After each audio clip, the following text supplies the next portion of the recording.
Welcome dear student. Thank you for watching this video. This is bony pelvis or articulated bony pelvis. It is formed by two hip bone, right and left hip bone, sacrum and living body also present coccyx. Bony pelvis is divided into two parts, false pelvis and true pelvis. This is pelvic inlet or pelvic beam. This also known as pelvic beam. This pelvic inlet divides the false pelvis from true pelvis.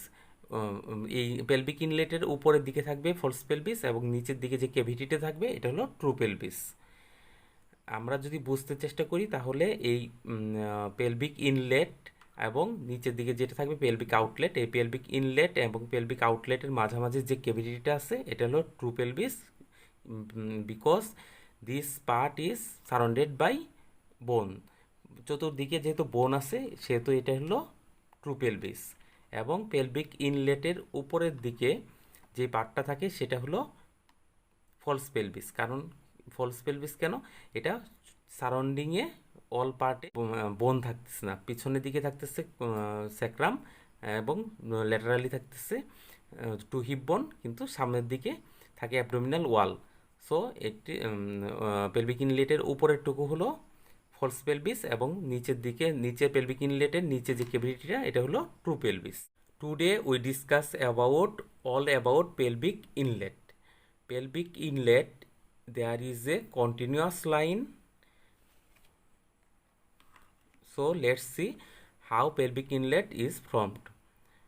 Okay, sacral promontory, sacral ala অথবা ala of the sacrum, there is a joint, sacroiliac joint.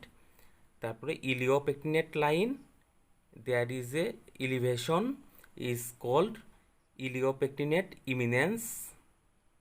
There is a line, pectinate line. There is another elevation is called pubic tubercle. There is a pubic crest. There is a upper border of the pubic symphysis. Okay. So pelvic inlet is formed by sacral promontory, ala of the sacrum অথবা sacral ala, sacroiliac joint, iliopectinate line, তারপর pectineal eminence, pectineal sharp pectinate line, pubic crest, superior surface of the pubic symphysis অথবা symphysis pubis জয়েন্টের superior surface. This is the centre of the pelvic inlet. There is a posteriorly থাকবে হলো rectum, এন্টেরিয়রলি থাকবে urinary bladder এবং ফিমেলে মাঝে থাকবে uterus. Okay, now the shape of the pelvic inlet. The shape are different in male and female.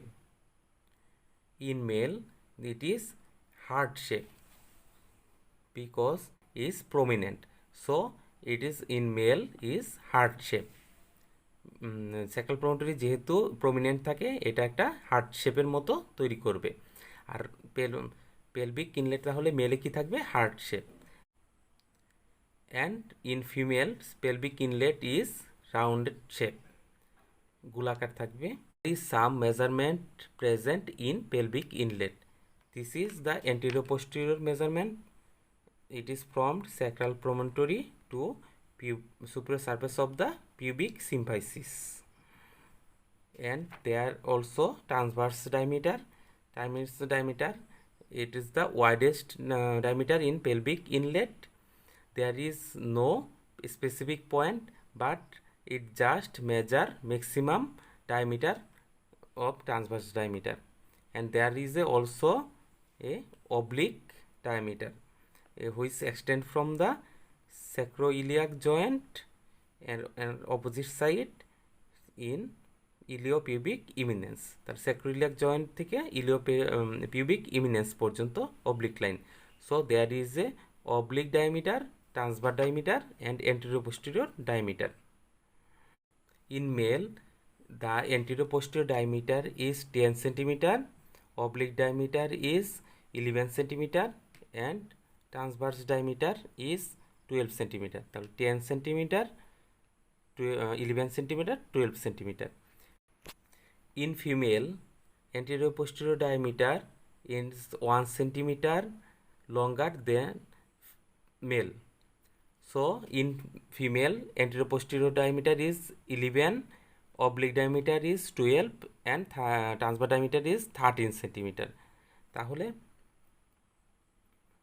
তাহলে কি হলো, মেলের ক্ষেত্রে anterior posterior diameter 10, transverse diameter 11 centimeter and oblique diameter 12 centimeter. আর ফিমেলের ক্ষেত্রে 1 সেন্টিমিটার যেহেতু বেশি, তাহলে anterior posterior diameter হলো 11 centimetre, transverse diameter oblique diameter 12 centimeter, transverse diameter 13 centimeter. So this is all about the pelvic inlet. Thank you everyone, and please subscribe this channel for watching.